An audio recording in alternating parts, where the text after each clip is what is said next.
Di dunia ini ada sebuah hukum tak tertulis tentang siapa yang berhak menentukan aturan, siapa yang pertama kali mengambil serbet di atas meja makan, dialah yang menentukan ke arah mana semua orang harus bergerak. Filosofi The First Napkin. Inilah yang menjadi fondasi dari kekuatan Dirty di Don't Chip, atau yang lebih kita kenal dengan divorsi. Ini bukan sekedar stand dengan kekuatan fisik besar. Divorsi adalah otoritas absolut atas realitas, sebuah kemampuan yang memungkinkan penggunanya, Fanny Valentine, untuk melangkahi batas dimensi dan menjadikan multiverse sebagai bidang satu pribadinya. Prinsip dasar divorsi sebenarnya sederhana, namun mematikan. Kesejajaran dimensi.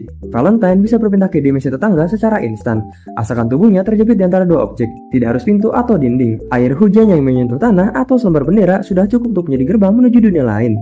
Namun, ada aturan fisika yang sangat kejam di sini. Di dalam multiverse divorsi, tidak boleh ada dua individu yang sama dalam satu dimensi, kecuali Valentine sendiri. Jika dua orang yang sama dari dimensi berbeda bersentuhan, mereka akan saling tarik-menarik dan hancur, menjadi partikel major sponge. Sebelum akhirnya lenyap dari eksistensi. Valentine sering menggunakan ini sebagai metode eksekusi instan, menarik versi alternatif musuhnya, lalu membiarkan takdir menghancurkan mereka tanpa perlu melayangkan satu pukulan pun. Apa yang membuat Fanny Valentine hampir mustahil dibunuh? Jawabannya ada pada sifat unik divorsi. Di seluruh multiverse hanya ada satu divorsi, dan stand ini hanya bersemayam di tubuh Valentine dari dunia utama. Atau bisa kita sebut password. Jika Valentine di dunia utama terluka parah atau berada di ambang kematian, dia hanya perlu menarik Valentine dari dimensi lain ke dunianya. Dalam sekejap, stand divorsi beserta seluruh memori dan kesadaran Valentine asli akan ditransfer ke tubuh yang baru. Valentine yang lama mungkin mati, tapi sang presiden tetap hidup dalam kondisi prima. Secara teknis, selama masih ada satu versi Valentine yang tersisa di ribuan dimensi lain, dia memiliki stok nyawa yang tidak terbatas. Puncak kengerian dari stand ini muncul saat Valentine mendapatkan berkat dari Sense Corps, menciptakan fenomena yang disebut Love Train. Jika divorsi adalah tentang berpindah dimensi, Love Train adalah tentang memanipulasi nasib buruk.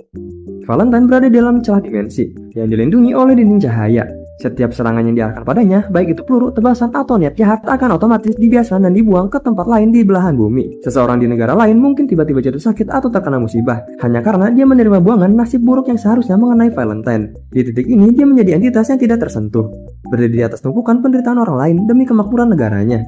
Meskipun terlihat seperti dewa, divorsi memiliki musuh alami yang fundamental, gravitasi.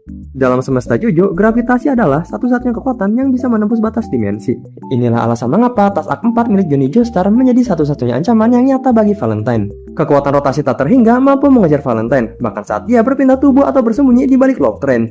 Divorsi bukan hanya stand yang kuat karena kemampuannya, tapi karena ia mencerminkan ideologi Valentine yang haus akan kontrol.